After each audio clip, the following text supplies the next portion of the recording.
Hello, welcome to this webinar on predicting student dropouts with itslearning. My name is Helge Rongstad and I have the honor today to introduce the main speaker. We are actually in the sunny city of Oslo, capital of Norway, and we're actually sitting in the campus at the Norwegian School of Management, BI in Norwegian, where we're joined by Bernt Smilden, who will talk about our topic today. Before we do, I thought, it's quite interesting for new customers. I can see here that we have quite a lot of international, listeners today, and some of you are already customers with itslearning, and some of you are quite new to itslearning. So before we actually go into the topic, I thought it might be interesting to look at what we do in general with itslearning when it comes to reporting. So as you can see from this screen here, there's a number of different reports we have in the platform. If you see on the left-hand side, there are an overview of different sort of data reports available in the platform. The bottom three, administrator reports, teacher reports, and student reports, those are reports that already comes included in the platform when you buy itslearning. So already, our existing customers will be familiar with these reports, and they provide a great insight into the use of the platform. What we're going to talk about today, however, is the advanced reporting or the big data reports that are available in itslearning. So these reports are, you can access them either within the platform in what we call Tableau. It's a data visualization tool or a business intelligence tool that allows you to view this data inside the platform. And you can also export this data from the data warehouse using something called the OData standard. And this is what we're going to talk about today in our presentation. So without further ado, I will hand the floor over to Bernt Smilden, who will talk about predicting student dropouts with itslearning here at the Norwegian School of Management. Thank you for the opportunity to present our experiences with itslearning in this context. As Helge mentioned, I'm from the digital unit, and my responsibility area is the portfolio systems facing the student and the public, the applicants and alumni. And itslearning is a part of that portfolio. So I'll talk about how itslearning is used in a project with the goal of reducing first-year dropouts. And the presentation was originally held at the itslearning summit in November 2018. So let's first move to a few words about BI.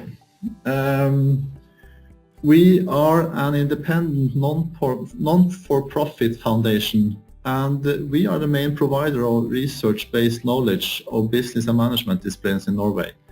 We have around 20,000 students. They are distributed on the bachelor level, Master of Science level, and the PhD level. Some students, they are studying online, but the main campus is Oslo. We also have campuses in Bergen, Trondheim, and Stavanger. And all these students, they are supported by a staff of around 800 people. In addition, we have a number of part-time lecturers coming in from different industries to give lectures in different areas. And this presentation will really focus on the young people, the bachelor full-time students. More than 4,000 bachelor students, they start every year. Some courses are several programs, so we have very large classes where the use of data analytics becomes very important. Our system landscape and domains is, we have two large areas facing the student. That is the virtual learning environment, in which itslearning is the major part. Then we have what we call here the customer experience platform. That is all the portals, the public site, all the other systems facing the customer, and in this case the student. And we're running a project currently to purchase and implement a new customer experience platform. And we're also doing a project to improve our integration and analytics capabilities, where we put data together from all these three different domains. Also the resource management, which is the basic, let's say, behind the scene activities to plan for new courses, to plan for resources in the courses, etc. So a part of the analytics is to do a project to reduce the student dropout, where itslearning delivers data to external analysis. And one important goal with all these activities is to become a data-driven institution, where we use data to control or to guide our activities and to learn from them. Itslearning itself has a quite long history at BI. It was introduced in 2010. It is available for all faculty and it's used in most courses. And we renewed the license agreement 2018 with itslearning. And what we have done in this context is to explore first and then exploit the data warehouse API. So we're predominantly using the data export capabilities in itslearning. And regarding the 360 reports, we are waiting to implement those until trending becomes available. Trending is necessary for supporting our large classes where you cannot use, let's say, data about each individual. You need to have kind of summary reports. Then moving into the dropout reduction project. It's a fact that around 25% of all first-year bachelor students, they drop out after first year of study. This is it's a very high number, but it's not higher than other institutions. It's quite common that the numbers are between 20 and 25%. Of course, a new student wants to master the course or master the study, and if we can reduce the dropout, we will contribute to a better learning environment and strengthen the position as a good choice of education, and to really help the student complete what they have started here to do. And of course, we are an independent institution. We depend on tuition fees, so a reduction in dropout implies a significant increase of revenue for BI. So we have today a very good organization for student success support, and the challenge is more to identify more dropout candidates earlier and improve how we handle them. And there are experiences from similar projects in the United States and telling that it's possible to improve quite much with a limited effort. So regarding the practical project setup, the analysis and the methodology is delivered by a company called CPM Scandinavia. It's led by a professor at BI, his professor in marketing, which is a quite interesting combination because marketing is among other things, it's concerned about understanding customers that you don't know individually. And we are running this project in two phases. We did an insight and a pilot phase last year or last school year, and then we're doing now phase 2 improvement. So let's move to see in more detail what has happened in the project. First of all, this is based on a theoretical foundation. It's a model developed by Vincent Tinto back in 1997, and is recognized as one of the most influencing models within student dropout analysis. We have adapted the model to ourselves. It really says that there's a number of factors affecting at the end the dropout rate. This is, to use let's say a statistical term, it's a Bayesian model with factors and with dependencies. So, and looking at these factors, for prediction purposes, it's important to understand which of them can be measured quite accurately early, because you want to predict. Dropouts, it is very easy to measure, but then it's too late. We need to measure something very early so that we can avoid dropout to happen. And we'll come back to this, because here in just this, to answer this question, itslearning has an important role. Then moving on to the findings from the insight phase. Dropout doesn't happen very quickly. Thoughts about dropout is spread all over the first year. They start thinking about dropout quite early. Then to predict it, we also have to start to stop it quite early. As one can see, most of the dropout thoughts, they come before end of February. Then what we have discovered is that the faculty staff, they do a very good coordination on the faculty level and on the curriculum level, but it's a limited coordination of the pedagogy across the courses in a program. And the courses, they are implemented also in itslearning in a non-standard way, which is a challenge both to the student and to the staff to help avoid dropouts. And looking at the factors, there are 3 key factors: initial motivation, academic integration, and social integration. They are the root cause of all the, let's say, both the positive things and the negative things. All these 3 factors, they affect the effort. What we then need to decide then is, how do we measure effort? Effort is everything from social activities to being in class, to reading, to doing exercises, and many of these involve the use of itslearning. And then we have selected to measure the student activity in itslearning as our evidence of effort. Then in the insight phase, we did an analysis looking at historical data and telling us that there is a close correlation between the digital activity in itslearning and the actual dropouts. So what do we do? The student does some activity in the itslearning platform. These data, they are moved into the itslearning data warehouse. We retrieve them into our analytical model. From that model, we determine who is the dropout candidates. We create the work lists in Excel, and we do phone calls to individual dropout candidates.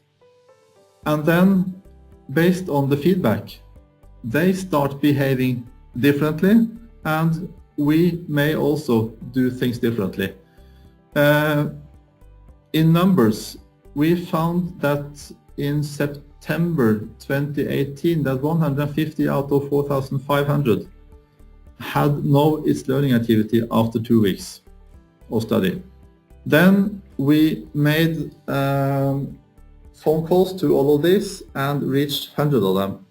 And on the next slide, we can see that this actually caused the activity level to increase. After that contact was made, and we also did a survey asking students how did they receive the phone call, and they receive it very positively. But one challenge is that, yes, it's a lack of activity, but how do we come closer to the root cause? Is it because of academic integration? Is it because of social integration? Or is it because of the initial motivation? And then we see that we need to identify triggers to help us identify that root cause. One example is to ask students to form groups for work requirements early. Then if a student doesn't do that, it may be an indication of lack of social integration. This is just a simple example, but thinking about how to let's say create those triggers to help us identify root cause. That's a very, very important part. And that's not really about the system, it's about how we're using the system. More specifically, how does itslearning contribute? We started looking into this February 2018. That was in the early days of the data warehouse API, and we saw that we saw a big potential, but we also saw some let's say some problems because it was new, not very much used. So we worked together with this itslearning to complete a better documentation, and also to fix a number of bugs. We did that while we built the analytical models. So we used the system, and then we gave feedback to itslearning when we had problems. The other thing, timing is key. We need to get this early. We need to do this continuously. The students, they use itslearning daily, and the data warehouse API, it delivers continuous activity data for the individual student on down to the resource access level. So if we want, we can use very detailed data. That's up to us.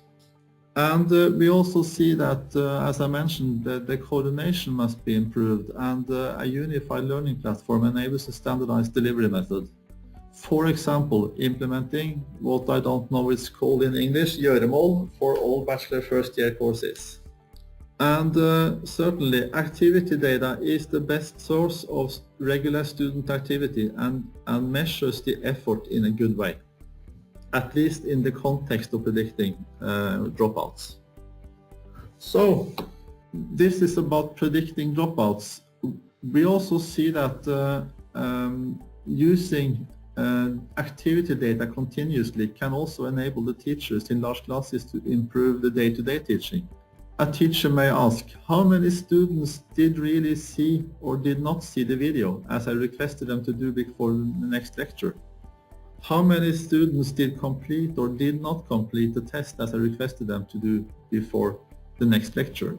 And knowing this, what will be my next best action in my course? Did they all see it? I can continue, but didn't they do something, or didn't they see it? Maybe I have to do my next lecture in a bit different way. And one way to do it is what's shown here, to export data and to create the reports ourselves. We think that if the 360 reports are extended to support trending, this should be done by the standard itslearning product, because it's a very it's a loop where all the data comes from itslearning, and it's a loop involving the lecturer which is using itslearning. So, as a summary, we are really in the early days of dropout reduction. It's a very, very complex area, and technology, it's an enabler, but having the data, it's a lot to do to understand them and to, as I mentioned, have the right trigger activities, use systems in a unified way in order to get all the benefits. And we have a research-based dropout project, which is very important in the academic world. Timing is important, lack of coordination must be solved, and key factors are lack of initial motivation, academic integration, and social integration for the students. itslearning delivers detailed activities data early and continuously. Those are evidence on effort, and the system use must be unified in order for this to be an easy job. So, as I mentioned, in the improvement phase, we have found that action has significant effect. Direct student contact is positively received, but we have to identify the significant triggers in order to get closer to find the root cause. So we'd like to continue to learn from the data and from what you're doing, and we also, as I mentioned, enable the faculty to take early action, having the right report tools. That was the end of the presentation part, and we hope that there is a few questions. So one question here is, we use itslearning and have focused on pre-course assessments to determine potential levels of engagement and capacity for e-learning.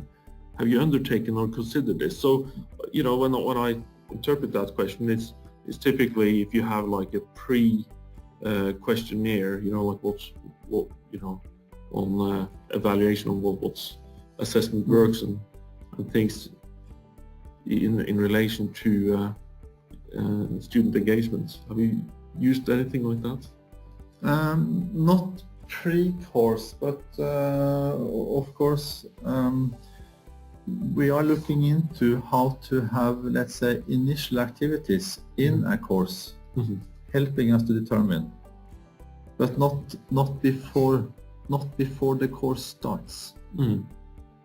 Not in order to reduce the dropout. Okay. So another question here is, how did you make all the teachers increase their activities in itslearning to be able to collect more accurate data? So this is in relation to how do you make all the educators, you know, use the platform in a coherent manner? You know, is there any sort of activities there? At the current stage, the teachers, they use itslearning in the way they have used itslearning before.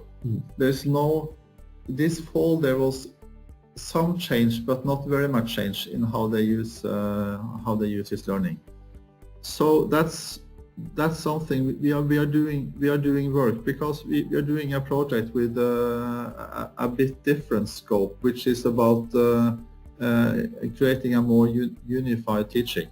We have a number of courses that are distributed between the four campuses, and we're doing a project to do that in a more unified way, and that will also consider a more standardized use of itslearning. It's a challenge within the university world. Okay, we have a good question here. What does the teachers say to the activity reports? Do they change the way they teach? Do they change the pedagogy? What does the teachers say to the activity reports? Do they change the way they educate their students?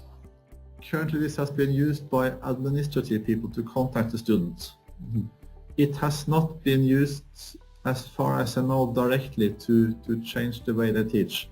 But we have certainly a number of the teachers in the large classes.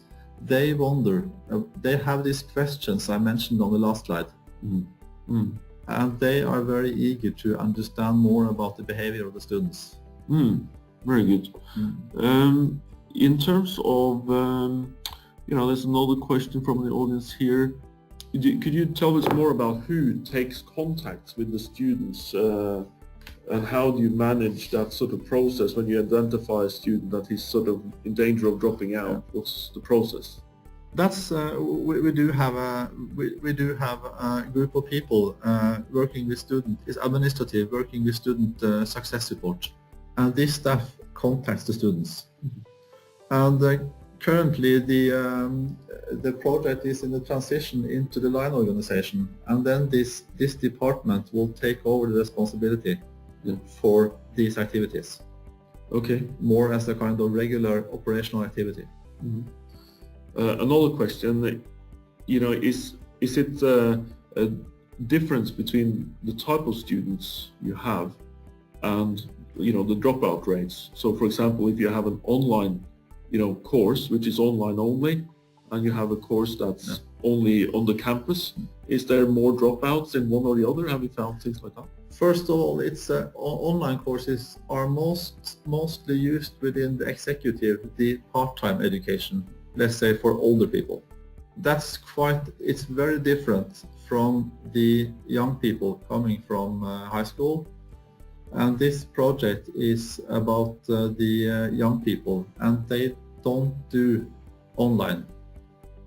All these they are doing on site. Of course, they can select to read the curriculum without being in lecture, but all the education is based on site, on campus.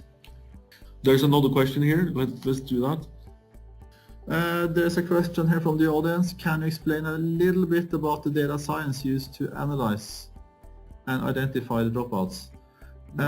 Yes, a little bit. It's based on logistic regression. Logistic regression is a way to determine, given that you have a candidate, determine if he is or if he is not a probable candidate. And the data behind is, as we talked about, comes from itslearning. We're also using data from our student information system and combine this data. Very, very good. Thanks for all the good questions here. That was very interesting to hear more about. So as I mentioned earlier, we have a number of ways you can follow us and learn more about what we do. Obviously, you're more than welcome to take contact with us if you need to understand more and figure out what advanced reporting really can do for you as an organization. So you're more than welcome to take contact with us. We also have a series of webinars coming up. And the next webinar, the importance of data and reporting in higher education. So that should be a really, really good session. That's the head of product management, Stephen Treadgold, will. I'll like to take the occasion to thank Bernt for his presentation today, and thank you all for joining, and hopefully see you next time. Thank you for joining.